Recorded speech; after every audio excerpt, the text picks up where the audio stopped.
I didn't do it alone. I couldn't be as an executive and a CIO for our company or anywhere else alone. It takes a team to be successful. So working as a team is really important.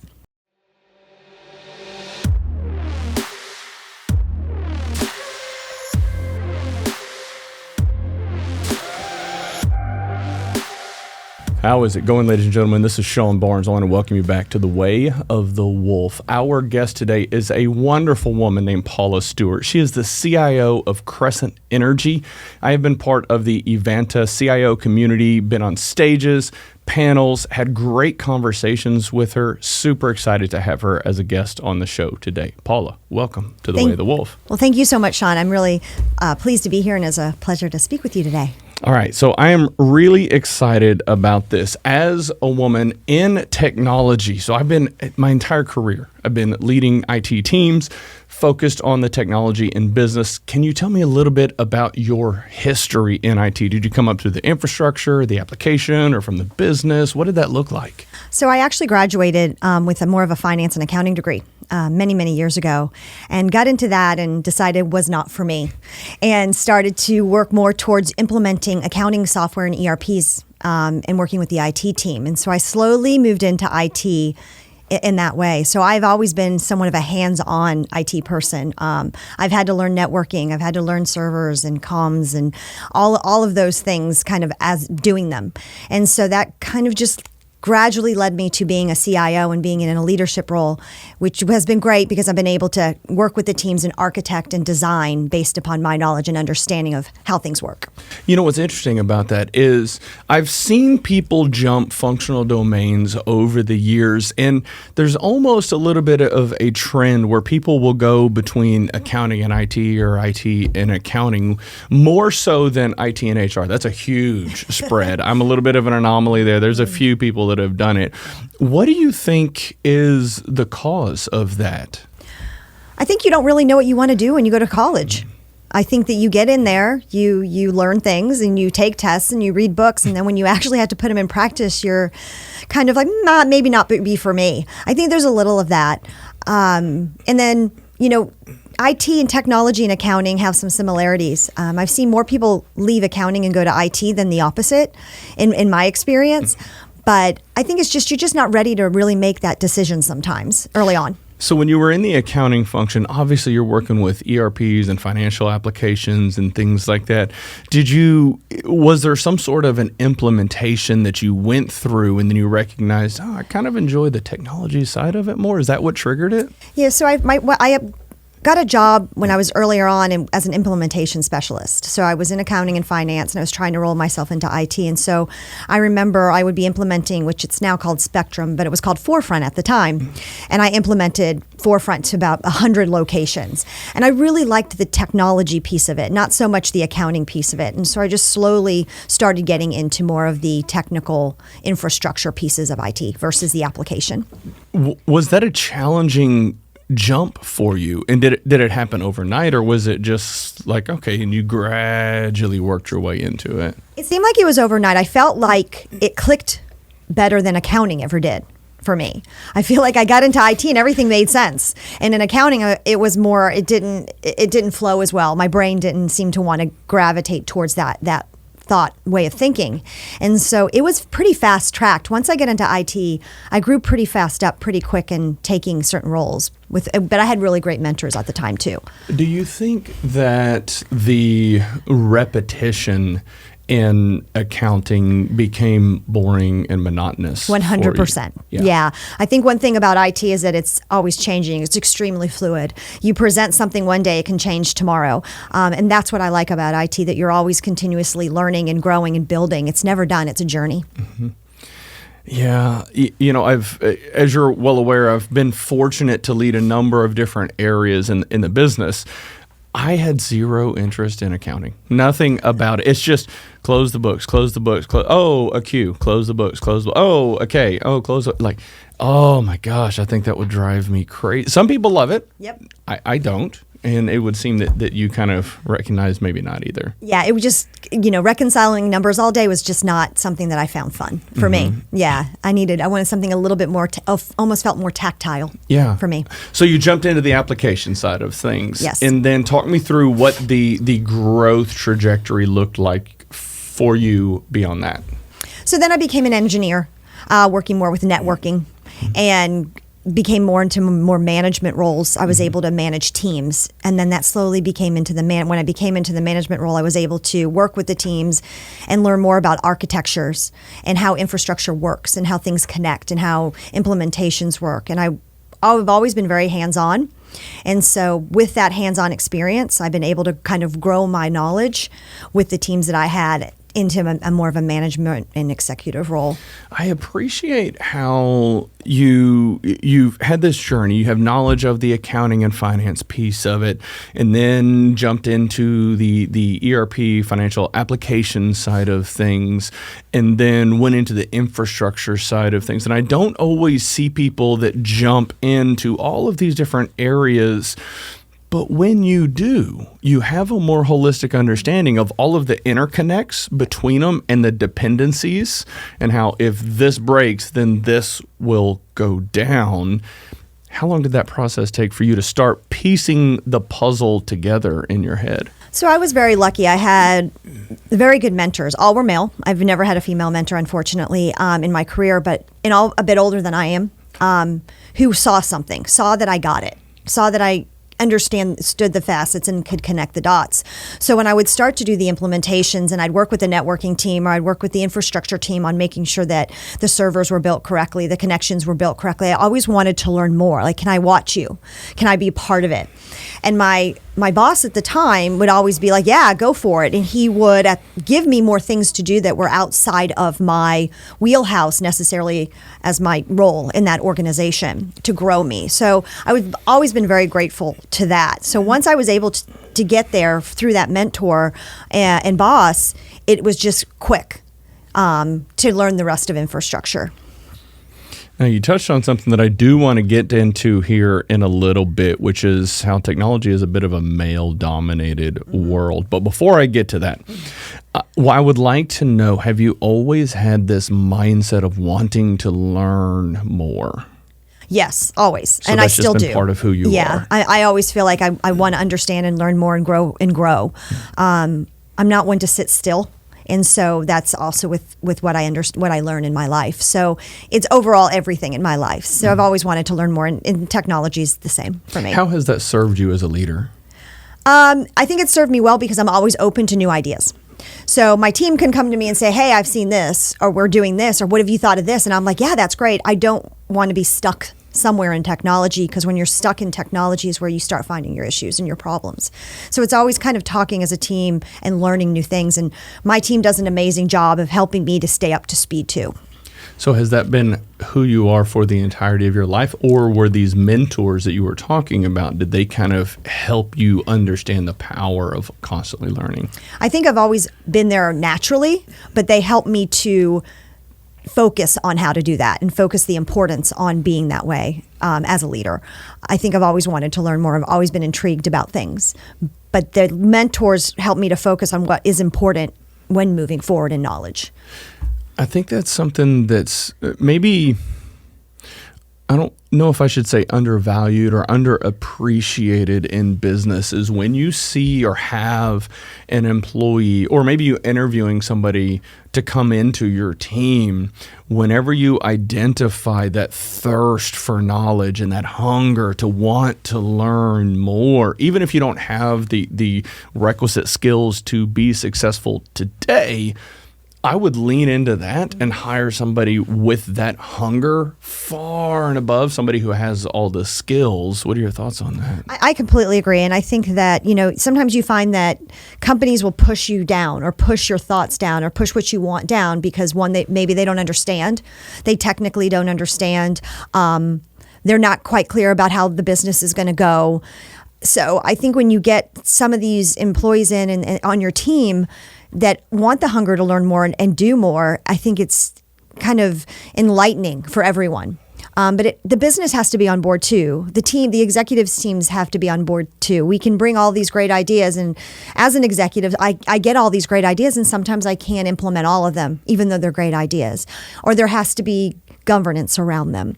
And so I think it's not just hiring the people to come in with these great ideas, it's also setting expectations on how do we handle all these great ideas. Such a great topic, because as I think through, came across my feed this actually, no, I posted a story this morning, and it was, oh God, it was something to the effect of employees bring an idea or a topic to management, and management says, no, we're not going to do that. And the employees say, well, if we do this, then this, and this is going to break. And then it was somebody like humming a song or singing something, we're going to do it anyway. And then it blows up type of a thing. And so, I've come across this quite a bit where senior executives will suppress that curiosity or kind of squash employees' ideas, even though many times the employees know better than the senior executives. How do we build a culture to avoid that? I think it's really, and that's very true, right? So you'll have the executives and the senior leadership don't necessarily know all the intricate pieces of any business. That can be IT, HR, accounting, but for the most part, you hire your team that has this expertise, and you have to trust that your team knows what they're doing. You don't necessarily have to understand every single facet. If your team is performing and your team is proven a record, you have to have faith and understand. Now, always ask questions. Always ask if you can explain it a little bit better. But you've hired that team to do a job, and if you suppress them from doing their job, they'll find a place to go where they can do it. You and I both sat on panels and talked a lot about acquisition, retention of talent, and what you just cited is a key that is so incredibly easy to unlock. It's just a matter of senior leaders checking their ego and saying, maybe my employee is an expert and actually knows a little bit better than I do.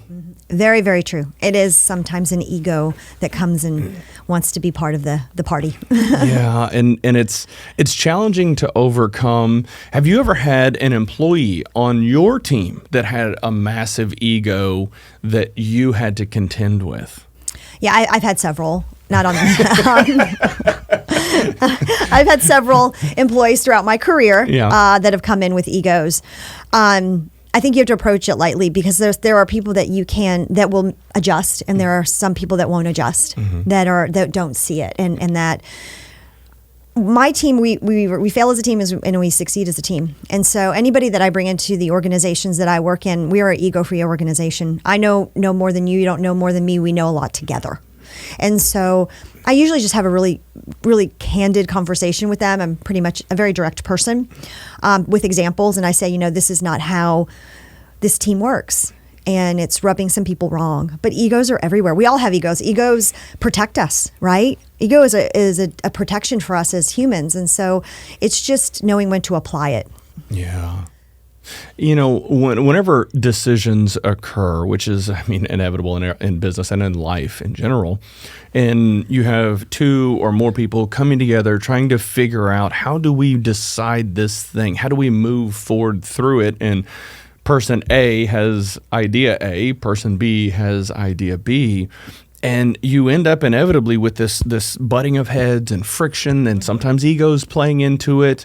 But one of the things that has helped me is viewing it through this lens of, okay, person A clearly has access to some knowledge that I do not. If they feel this strongly about it, let's have this dialogue. Let's have this conversation so that I can better understand, what is it that you do know? Or maybe it's something that I know that this person doesn't know.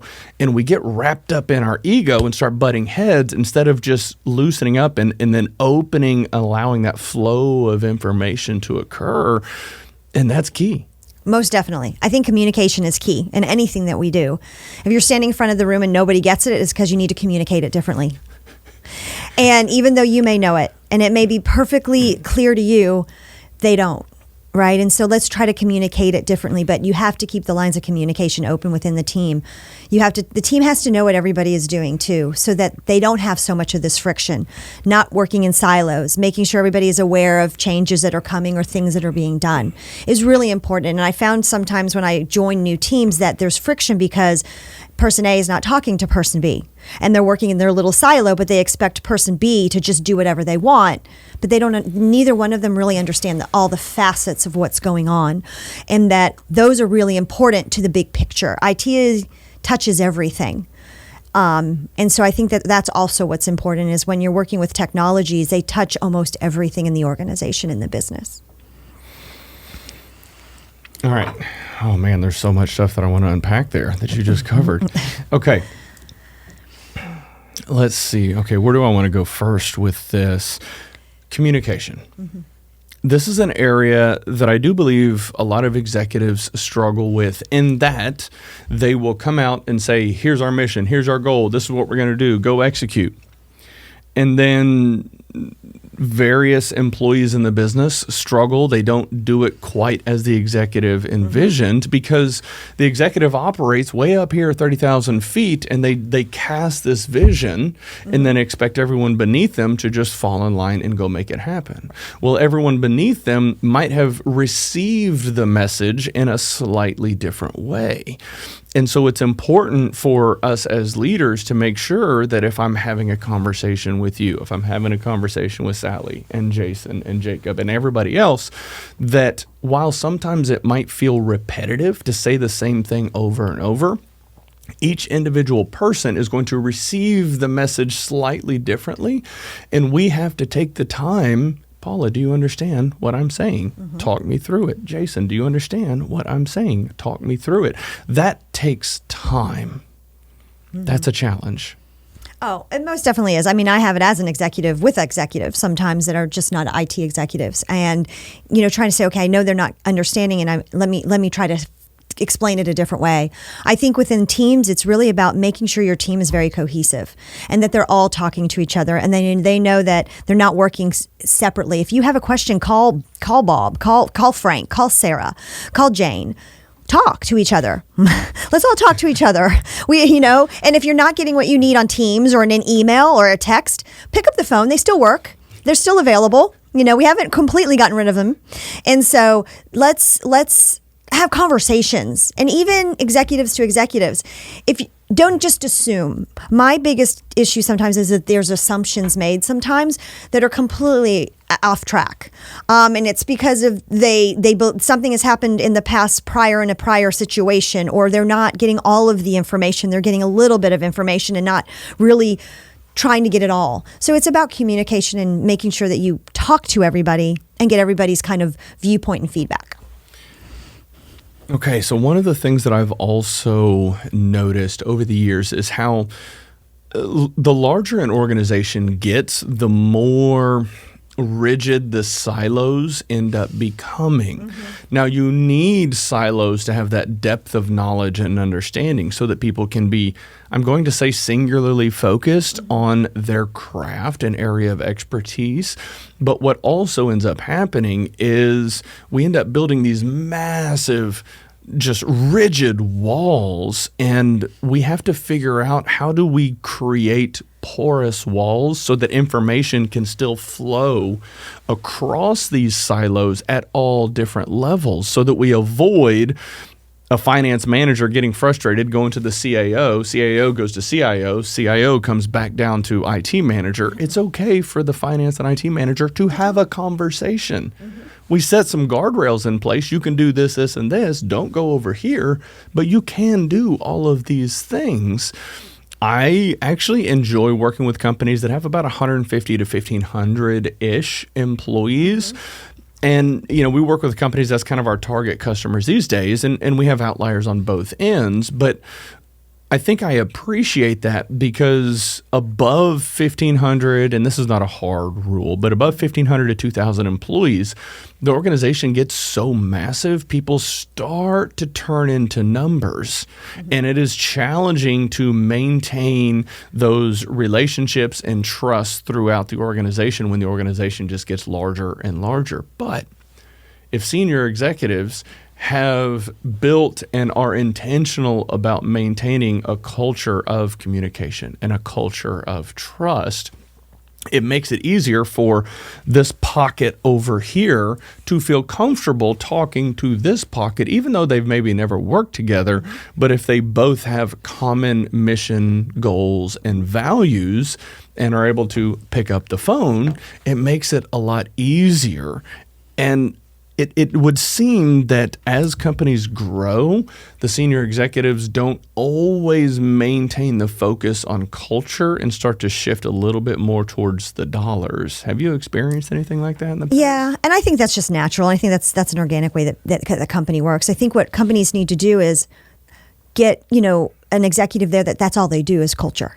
They have a culture, an executive that works on culture, that works on the people, chief of people. They just, that's what they do. That's their job, to make sure that everybody is cohesive, because when you have that, then we're going to naturally make more money. We're going to naturally work better together, pick better technology, make our deadlines, just across the board. So I think once you get to a certain size, you need to invest in having that role to handle all that. And that's a role that's outside HR. It's not payroll and benefits. This is a chief of people. This is, what is our culture? Is everybody okay? Are we fitting everybody's, requirements? I think that companies that get larger need to start maybe thinking about that more, because it's becoming so much more of a thing in our world, where my parents, when they worked, I don't think that would have even been a consideration. You just go work and work. Where now the generation, we have to be careful about the generations now and coming in. That is a really big thing for them. It is. I think coming in and having that sense of purpose and understanding, and Gary Vaynerchuk and one of his companies, VaynerMedia, he actually has a chief heart officer, which is kind of the head of HR, but her role is culture. Build and maintain a strong culture where people trust one another, they care about one another, and they know that there's opportunities for career advancement. And when you create an environment like that, you're able to tap into an incredible amount of discretionary effort that you cannot get from cracking the whip. Mm-hmm. It's just something that, and normally this kind of falls to HR, but HR executives aren't always the best fit for that. Sometimes, to your point, having a people officer come in who actually understands people above and beyond payroll and benefits, right, there's a tremendous amount of value. And I love that you use the word invest, because that is the key. Yeah, it's an investment for sure. It is. Okay. All right. So another thing that you mentioned that internally I chuckled a little bit, IT can talk to anybody. In my experience, IT professionals would rather have the light off and the door closed and bang away at a keyboard. I think you have those right on your team, and those it's putting people in the correct positions. I have people that would like to do that just really concentrate on kind of working in their silo and being heads down. But I also hire people that want to talk and that are, want to engage with the users and want to know what's going on. So it's really just how you staff. Not all IT people are, in the basement doing their code, right? I'm not one of those IT people. It's really when you're developing your teams and you're developing how you want your teams to engage and work in your companies and your environments, choosing the people based upon not just what they technically can do, but how they work with others. And so I have set my org charts now and in the past to make sure I have people that are in positions that they will excel. I'm not going to put somebody that's really social in a position where they're not going to excel just doing the same thing all day. I think that speaks to the importance of awareness. Mm-hmm. Just because you were the best developer, if you end up in the CIO chair, you now really truthfully have to learn how to lead people, how to understand people, how to read people and understand, does Jason want to sit in the basement and code? Great. Don't have him as a project manager interfacing with the people of the business doing an integration. Right. It's not really going to work well. Mm-hmm. And a lot of times, technology executives, and this is one thing that I will commend the Evanta community on, which I want to dive into in a little bit, is the majority of the CIOs and CTOs, and I was about to say CISOs, but I haven't come across very many personable CISOs. I'm sure they're out there. I'm sure that they exist, but that's my disclaimer. But a lot of times, as we progress as technology leaders, our default is that quiet, reserved introvert. And that was me for the majority of my life. And that was kind of my story. And it took stepping in and leading HR to actually get to become comfortable having conversations with people. But that level of awareness is so important to understand. Okay, well, Sally actually doesn't like talking to people. I'm going to let her do her thing. Jason, man, this guy won't shut up. Let's put him in front of the people. And if he understands the technology enough, they can come together and really accomplish some big things. But we as leaders have to develop skills around reading the people on our team, putting them in the right roles. And then as we start to build our team up and bringing people in as the team grows, making sure that we know how to quickly assess what is somebody's personality. And check in. And check in. Yeah. I mean, this isn't something that I just was born knowing. I mean, it was trial and error for me as I grew up in my roles, that learning, well, just because they're good here, I can't just assume they're good here. And so, but it's checking in, saying, how is it going? Do you like your new role? Is this a fit for you? And sometimes it's still not. And there's another adjustment that needs to be made. But I think that to your point, I think that it's really just being aware. Well, once you have that level of awareness, also understanding how to either, one, develop those skills and stretch them into that role. Some people can stretch and then they thrive. Others, not so much. You start stretching them and all of a sudden they break. And it's not a good thing. And then you got to bring in somebody into the team that can fill that role. But again, it starts with that awareness. This is a beautiful segue into bias in the workplace. So talk to me a little bit about this. I know this is something that is near and dear to your heart, and you understand the challenges associated with it that most people don't. So there's implicit bias and unconscious bias. And so, we all have it. No one is excused from having bias. A lot of it's imprinted on us when we're younger, or through situations that we've had, or things we've encountered or seen. I think when people make themselves aware of what it is, that it is somehow you're prejudiced or you're against something or someone or something, and sometimes not aware of it, you notice it and you recognize it more. I think that being a female in oil and gas and a female in IT, the majority of my career, I've come across quite a bit of bias for gender.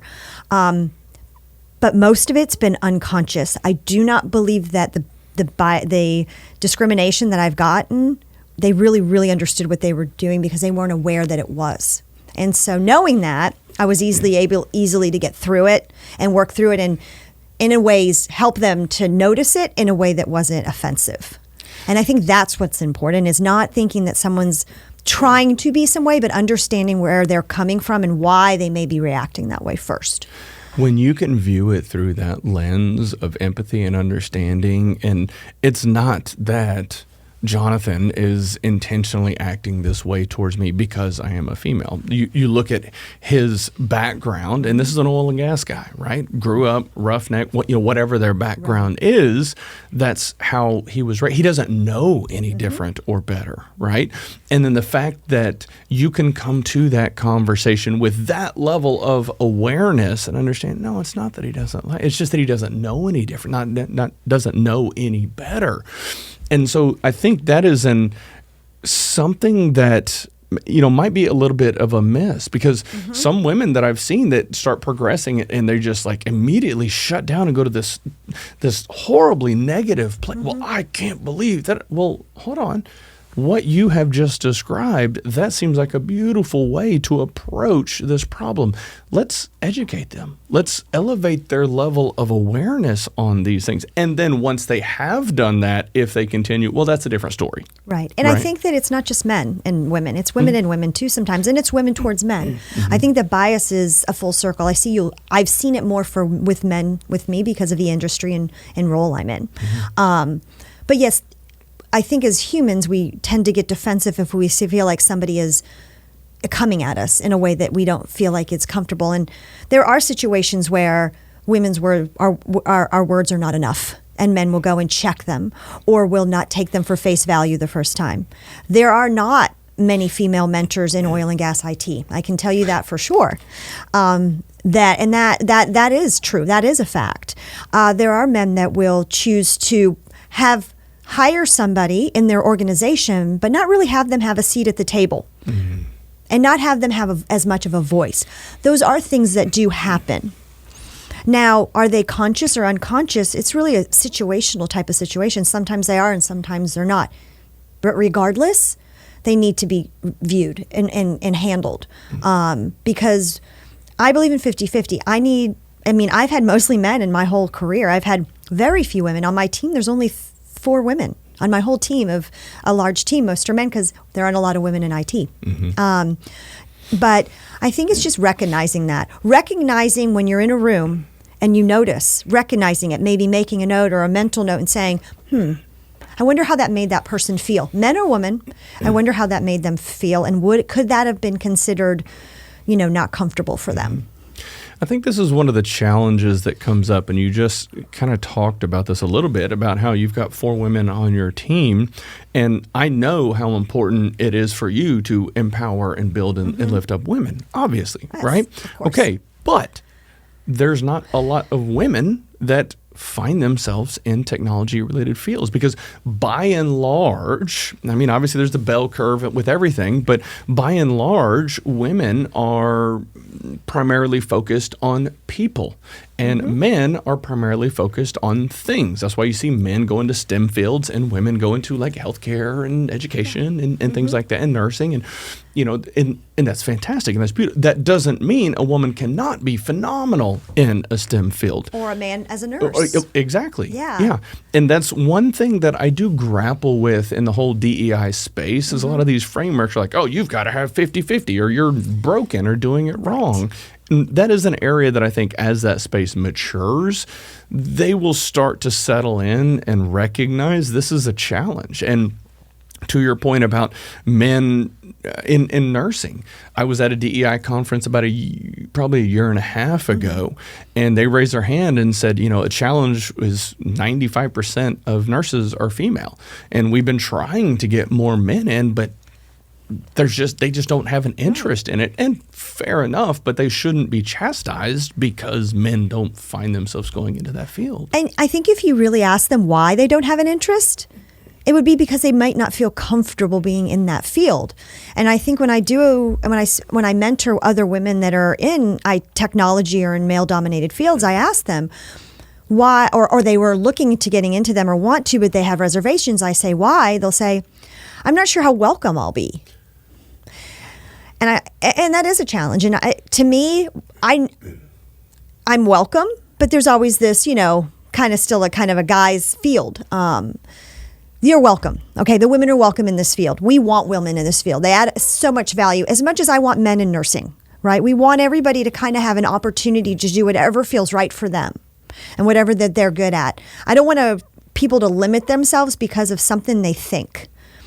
Don't limit what you're doing or where you want to go in your life because somebody has made you feel a way. That's their thought. That's how they're thinking. You know what you can do. You know how successful you can be at something. If somebody does something to you, let them do it to you. Move on and you be successful, because I think that women and men alike, when there's bias, it prevents us from doing the things that we're meant to do, that we're going to do really, really well. And that's what worries me a little bit more. You led a session last year at one of the Evanta events, Empowered Women Empower Women. Can you talk me through that a little bit?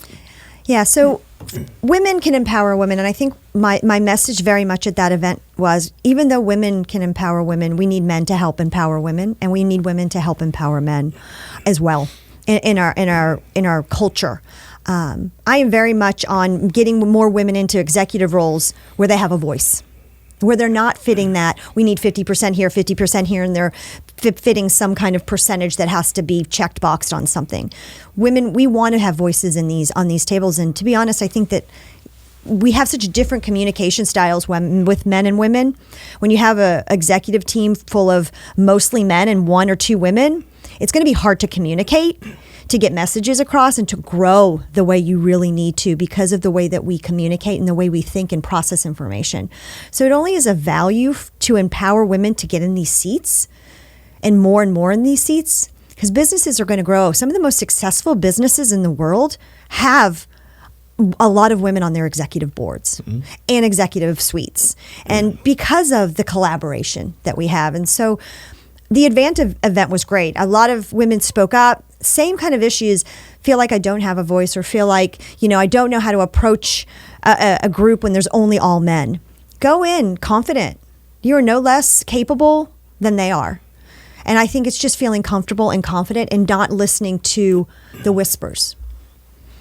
The challenge that I think might occur in situations like that is building the confidence. It's easy for you to say, just be confident, go in and do it, right? Okay, well, you've lived it. You have been able to build that confidence over time. And what I have seen is when someone, a coach, a guide, a mentor, somebody encourages them and nudges them, look, you are great at what you do. Go in and sit down and have a conversation. And I vividly recall a member of my team, just phenomenal, brilliant businesswoman.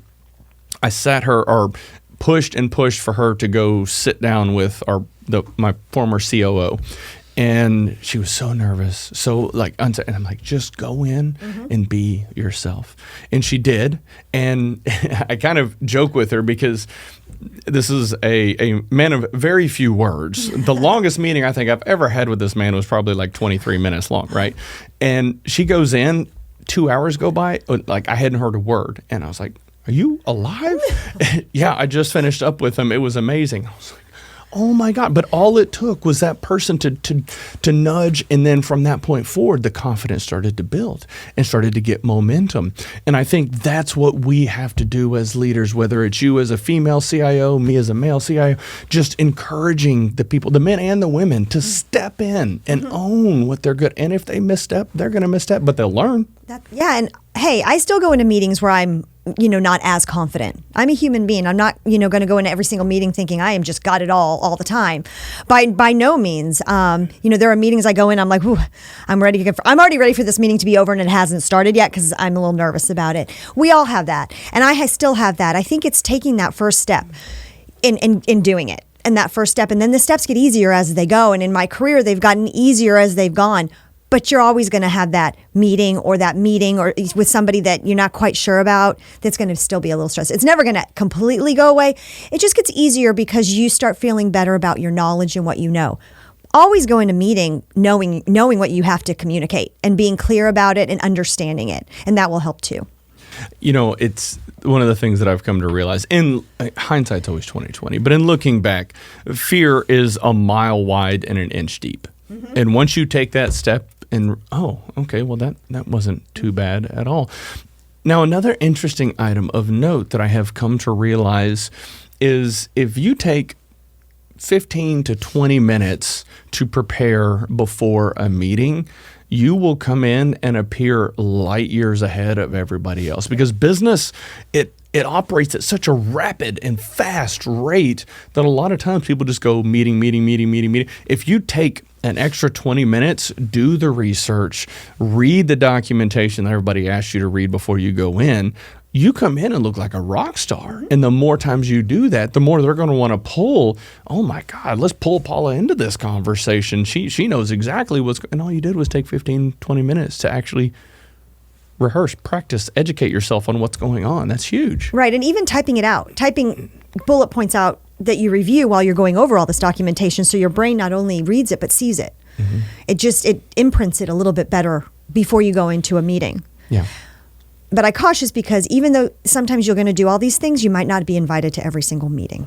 So know not to stop doing it, to continue to forge through, even if you feel like you're left out from something. Let them leave you out. Still continue on your path of being prepared, being confident, knowing that you know what you're doing.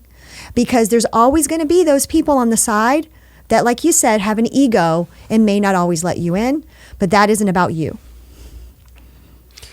I love that you said that because that is something that I think a lot of people struggle with. They prepare, and their name never gets called until one day it does.